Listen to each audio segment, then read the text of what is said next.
दोस्तों, आपसे निवेदन है कि प्लीज़ अपनी अपनी कुर्सियों पे बैठ जाएं। अब भारत माँ का वो लाल बोलने जा रहा है जिसको पूरी दुनिया सुनती है। आप लोगों से हाथ जोड़ के निवेदन है कि प्लीज़ अपनी अपनी कुर्सियों पे बैठ जाएं। जिसने देश के लिए अपने पाँव और अपने हाथ दोनों कटवा लिए हैं, भारत का वो लाल बोलने जा रहा है। ईश्वर के वास्ते, अल्लाह के वास्ते मेरी आपसे विनती है कि अपनी अपनी जगहों पे प्लीज़ बैठ जाएं।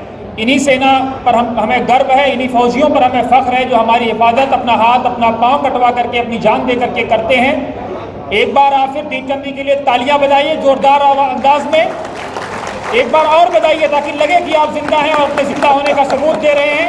और मैं श्री दीपचंद जी से निवेदन करूंगा कि प्लीज़ अब आप अपना उद्बोधन शुरू करें। जय किसान। गीत आंसू पहुंचकर सृजन के गा रहा हूँ। माँ भारती के दर्द को आप तक पहुंचा रहा हूँ। सुर मेरी साधना का सार रहना चाहिए, भले ही हम मिट जाए मगर मेरा ये देश रहना चाहिए। साथियों, सबसे पहले तो यहाँ खान साहब का धन्यवाद है और मंच पर उपस्थित सभी का, और आप लोग जो भी भिन्न भिन्न प्रांतवाद से जो आए हैं सभी का धन्यवाद बोलता हूँ, क्योंकि काफ़ी कम मौके मिलते हैं जुड़ने के लिए।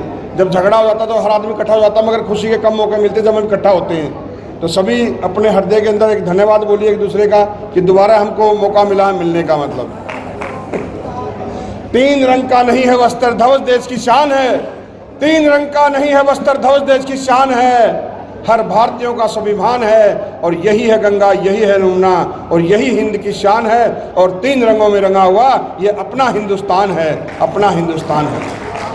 ये 3 रंग का महत्व आप लोगों ने देखा भी होगा। तिरंगे की यात्रा, मैं भी जब तिरंगा यात्रा में क्यों जुड़ा था, मैं एक सैनिक हूँ, और हम सैनिक तिरंगे आप लोगों को पता है या तिरंगा लहरा के आते हैं या तिरंगे के अंदर लिपट के आते हैं, मगर पीछे नहीं हटते हैं। ये आप लोगों को दिमाग में होना चाहिए।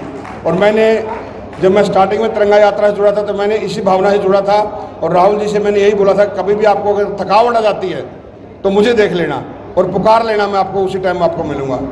तो इसलिए मैं आप लोगों को ही बोलता हूँ कि चाहे हाथ पाँव होना हो, चाहे हाथ पाँव होना हो, और बची ज़िंदगी में हौसले काफ़ी है, और हमें हैरत से देखने वालों सुन लो, हौसलों में उड़ान अभी बाकी है, हौसलों में उड़ान अभी बाकी है। आज हम लोग यहाँ पर आए हैं, अभी रिक्वेस्ट करनी पड़ी थी कि यार 2 मिनट बैठ जाओ। मतलब ये जो तिरंगा यात्रियों का ये महत्व नहीं होता है, डिसिप्लिन होना चाहिए। तिरंगे में क्या सीखा आप लोगों ने, जैसे हम भारतीय सैनिक भिन्न भिन्न क्षेत्रवाद, प्रांतवाद, भाषावाद, जातिवाद से आकर के अनेकताओं में एकता की मिसाल होती है, वो हमारी हिंदुस्तान की सेना। उसी तरह आप लोगों को प्राउड होना चाहिए कि हम हिंदुस्तान के हर कोने से आकर के एक भारत जोड़ो यात्रा में जुड़े थे। और भारत जोड़ो यात्रा का मतलब आप लोगों को पता होना चाहिए।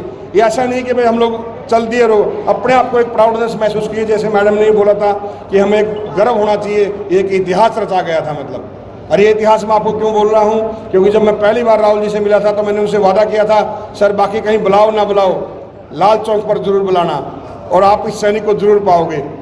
और ये मैं आपको बताना चाहता हूँ सभी को कि राहुल जी को भी पता नहीं था कि मैं वहाँ पर पहुँचूँगा। जब तिरंगा फहरा रहे थे तब राहुल जी ने और प्रियंका मैडम ने मेरे को देखा, अरे सर आप यहाँ पर पहुँच गए। तब मैंने उनसे यही वादा किया था कि सर मैंने आपको बोला था ना, जहाँ भी लाल चौक के ऊपर तिरंगा लहराओगे इस सैनिक को आप जरूर पाओगे। तो आप लोग भी एक सैनिक हो। जरूरी नहीं कि हम लोग वर्दी के अंदर ही देश की सेवा की जा सकती है।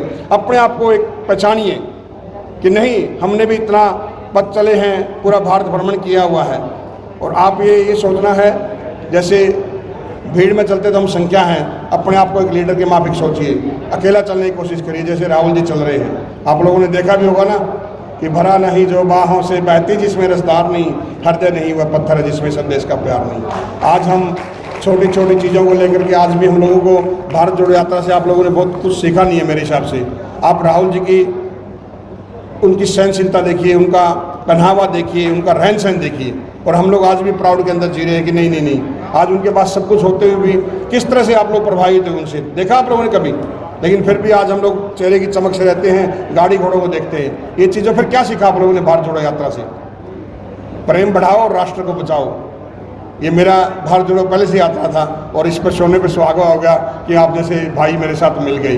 तो इसलिए प्रेम बढ़ाना है तभी हमारा राष्ट्र बचेगा मतलब। और हमने एक दूसरे से सीखना चाहिए, क्योंकि दिखावा बहुत हो चुका है, दिखावे से कुछ नहीं होना। इंसान का जन्म और मृत्यु कहीं पर भी हो, उसे कर्म महान होने चाहिए। नायक दीपचंद कौन है, राहुल गांधी कौन है, आप कौन हो?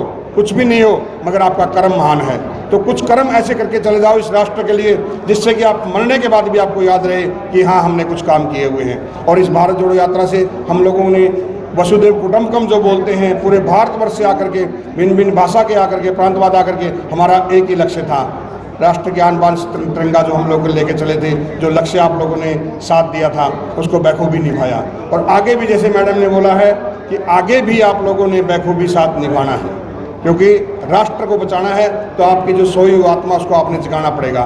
दूसरों के कंधों पर बंदूक मत चलाइए। हम सैनिक हैं, स्वयं पे विश्वास रखते हैं। आज भी आप मेरी भले कंडीशन देख रहे हो, मगर मैं दूसरों पर विश्वास नहीं रखता हूँ। स्वयं के ऊपर विश्वास रखिए, तभी आप आगे बढ़ सकते हो। दूसरों के ऊपर तो हम लोग जनाजा निकलता लास्ट टाइम में, और जब तक आप संसार के अंदर भ्रमण करिए तो स्वयं के ऊपर भ्रमण करिए। मतलब तो यही आप लोग लक्ष्य है। प्रेम बढ़ा के जाइए यहाँ से, और यहाँ से जो भी हम लोग सीख के जाएंगे आने वाले टाइम में हमको काम आएगा। युवा पीढ़ी को हम क्या सिखा रहे हैं? राजकारण एक अलग चीज़ रहती है, आप लोगों को पता है, और राजकारण का भी यही है, किसी के साथ भी जुड़ो, दिल से जुड़ो, बिना लोटे का वो जो पंजा रहता है ना, वैसे मत रहिए कि जहाँ दिल के है वहाँ भागे नहीं। ज़मीर को मत बिक्री करने देना। मेरी ये राहुल जी से स्टार्टिंग में बात हुई थी, सर जो भी आपसे मिलता है दिल से जुड़ना चाहिए, वरना नहीं जुड़ना तो घर पर बैठो आप, कोई किसी को दिखावा करने की जरूरत नहीं चाहिए। तो मैं ज़्यादा नहीं बोलता हूँ, और इस राष्ट्र के लिए दो बातें बोलता हूँ। मेरे को आप सब जानते हैं, गूगल पर भी देख सकते हो, नायक दीपचंद की कहानी डालोगे कि गीत आंसू पहुँचकर सीजन के गा रहा हूँ, गीत आंसू पहुँचकर सीजन के गा रहा हूँ, माँ भारती के दर्द को आप तक पहुँचा रहा हूँ। सुर मेरी साधना का सार रहना चाहिए, भले ही हम मिट जाए मगर मेरा ये देश रहना चाहिए, मेरा ये देश रहना चाहिए। हे जन्मभूमि भारत, हे कर्म भूमि भारत, हे जन्मभूमि भारत, हे कर्म भूमि भारत, जीवन सुमन दाकर आराधना करेंगे तेरी, जन्म जन्मांतर वंदना करेंगे तेरी। हे जन्मभूमि भारत, हे कर्म भूमि भारत, हे वंदनीय भारत, हे अभिनंदनीय भारत। आपने ये सोचना है कि राहुल जी भी एक फ्रीडम फाइटर परिवार से थे, अभी आज भी हैं, उन्होंने कितनी कुर्बानियाँ दी हैं, और फिर भी चेहरे के ऊपर मुस्कान देखते हो आप लोग, हर आदमी को माफ़ कर देते हैं। तो बहुत सी चीज़ें सीखने वाली है, वो आप अपने आप ढूंढिए कि हम किससे क्या सीख सकते हैं। तो हमेशा खुश रहने की कोशिश करो। जय हिंद, जय भारत, भारत माता की।